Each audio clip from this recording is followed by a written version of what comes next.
আসসালামু আলাইকুম। এই ভিডিওতে আমি অষ্টম শ্রেণীর বাংলা বইয়ের পেজ নম্বর 163 ও 164, 6.2.6 ও 6.2.7 সমাধান করে দেখাবো। ভিডিও ভালো লাগলে অবশ্যই লাইক ও সাবস্ক্রাইব করে বন্ধুদের মাঝে ভিডিওটি শেয়ার করে দিবে, যাতে সব বন্ধুরা এই ভিডিও থেকে উপকৃত হতে পারে। তো চলো কথা না বাড়িয়ে ভিডিওটি শুরু করা যাক। প্রথমে 6.2.6 দেখো, 6.2.6 গল্পের গঠন বুঝি। পাখি গল্পটি ভালো করে পড়ো, তারপর নিচের প্রশ্নগুলোর উত্তর দাও। কাজটি প্রথমে নিজে করো এবং পরে সহপাঠীর সাথে আলোচনা করে প্রয়োজনে সংশোধন করো। কাহিনী কি নিয়ে? পাখির প্রতি মানুষের মমত্ববোধ। আহ, কি কি ঘটনা আছে? অসুস্থ কুমুর দিদিমার বাড়ি যাওয়া, একটি আহত বুনো হাঁসকে কুমু ও লাটু সারিয়ে তোলা, কুমুর পা ভালো হয়ে যাওয়া।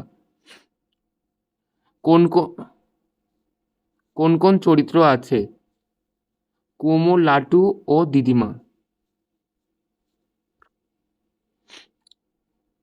তো সমাধানটা আবার ভালো করে দেখে নাও।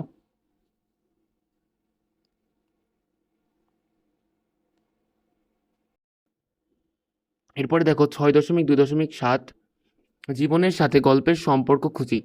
পাখি গল্পের আলোকে নিচে কয়েকটি প্রশ্ন দেওয়া হলো। 100 থেকে 150 শব্দের মধ্যে প্রশ্নগুলোর উত্তর প্রস্তুত করো এবং পরে সহপাঠীদের সঙ্গে আলোচনা করে প্রয়োজনে নিজের উত্তর সংশোধন করো। 1. পাখি গল্পে পাখির প্রতি কুমুর কি মনোভাব প্রকাশ পেয়েছে? পাখি গল্পে পাখির প্রতি কুমুর ভালোবাসা প্রকাশ পেয়েছে।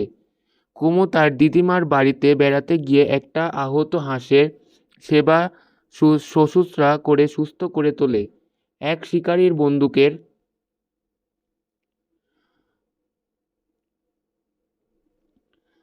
শিকারীর বন্দুকের গুলিতে বুনো হাঁসটি একদিকে ডানা ঝুলে যায় এবং তাতে রক্ত জমে যায়। সে পাখিটির আহত স্থানে চুন হলুদ দিয়ে বেঁধে দেয়। কুমুর সেবা যত্ন পেয়ে পাখিটি সুস্থ হয়ে ওঠে এবং মুক্ত আকাশে উড়তে পারে। পাখি গল্পে মূলত পাখির প্রতি কুমুর অসাধারণ মানবিকতা বোধ ফুটে উঠেছে।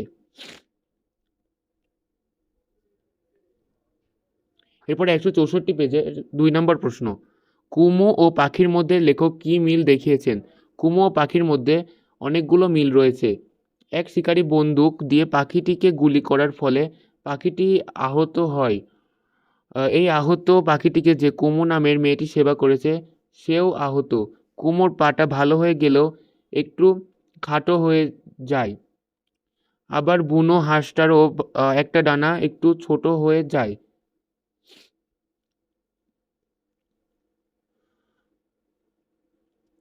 কুমুর পা একটু ছোট হয়ে গেলেও সে বেশ ভালোভাবে চলতে পারে। বুনো হাঁসটি একটা ডানা ছোট হয়ে গেলেও মুক্ত আকাশে উঠতে পারে। এভাবে লেখক কুমু ও পাখির মধ্যে মিল দেখিয়েছেন।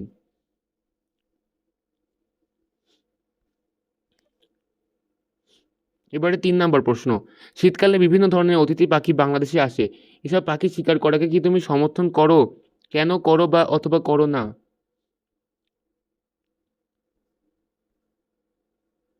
শীতকালে বিভিন্ন ধরনের অতিথি পাখি বাংলাদেশে আসে। এসব পাখি শিকার করাকে আমি সমর্থন করি না। প্রতি বছর শীতকালে আমাদের দেশে নাম না জানা রং বেরঙের অনেক পাখি আসে। আদর করে আমরা ওদেরকে অতিথি পাখি বলি। পাখিগুলো যেসব দেশ থেকে আসে আহ,